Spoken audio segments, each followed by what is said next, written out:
जय हिंद। पिछले क्लास में हम लोग बजट, अंतरिम बजट और लेखानुदान बजट क्या है उसके बारे में बता चुके थे।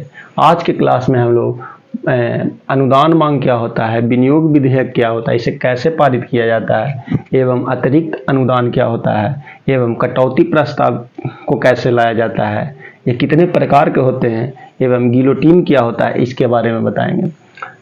समझते हैं। बजट, अनुच्छेद 112 में बजट की चर्चा है जिसमें भाषण दिया जाता है। अनुच्छेद 113 में प्राक्कलन अनुदान मांग की चर्चा है। यह मंत्रालय का अनुमानित व्यय है। अनुदान मांग को 26 दिन में प्रस्तुत किया जाता है। जैसे अगर कोई बजट में 5 गो यूनिवर्सिटी बनाना है की चर्चा है तो वो बजट है, और यूनिवर्सिटी बनाने में कितना खर्च आएगा वो अनुदान मांग है, प्राक्कलन है।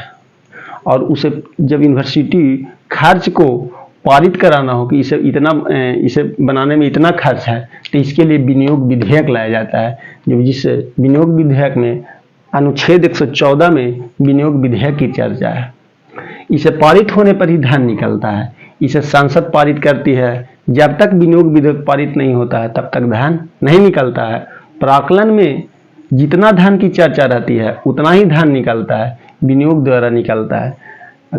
न इससे 1 रुपया ज़्यादा न इससे 1 रुपया कम निकलता है। इसी कारण संसद को राष्ट्रीय धन कोष कहते हैं। आइए समझते हैं अतिरिक्त अनुदान क्या है। अतिरिक्त अनुदान की चर्चा अनुच्छेद 115 में है।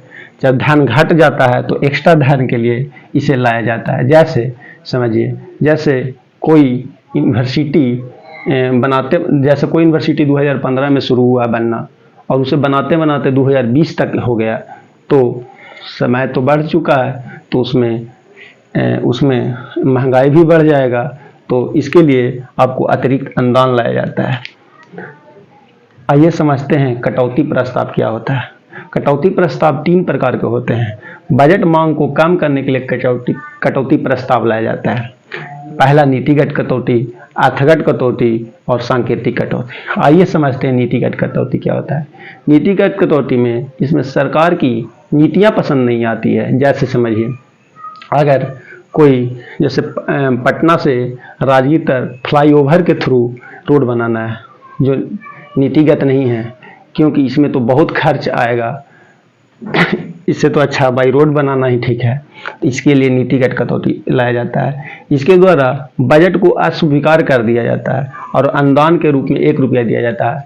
आपको याद रखिए कि आपको एसएससी और यूपीएससी के एग्जाम में पूछ दिया है कि 1 रुपया कौन से कटौती प्रस्ताव में लाया जाता है, नीतिगत कटौती में।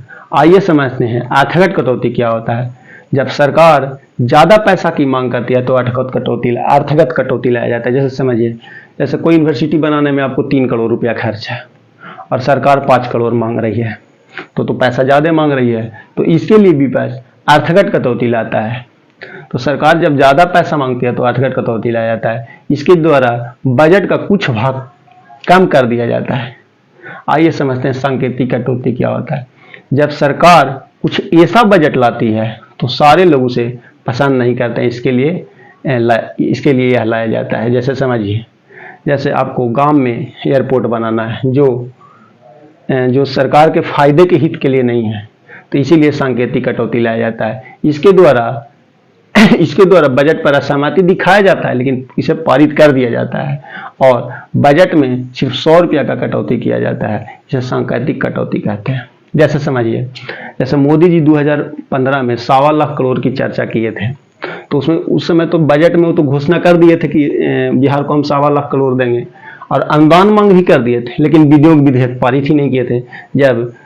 जब नीतीश कुमार और ये तेजस्वी यादव का गठबंधन सरकार बना तो उन्होंने जब संसद में ये मांग किया 1.25 लाख करोड़ का, तो ये विनियोग विधेयक तो पारित ही नहीं किए थे, इसीलिए बिहार को 1.25 लाख करोड़ नहीं मिला।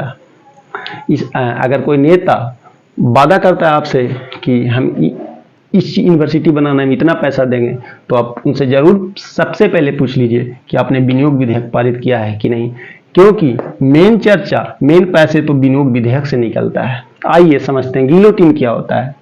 जैसे बजट सत्र फरवरी से शुरू होता है और मार्च तक आते आते उसे प्राक्कलन ला दिया जाता है, अनुदान मांग। और अप्रैल से काम शुरू हो जाता है। तो इसमें जब देरी होता है तो इसलिए गिलोटिन लाया जाता है। समय के अभाव में बजट की चर्चा को रोककर उस पर मतदान करना गिलोटिन कहलाता है।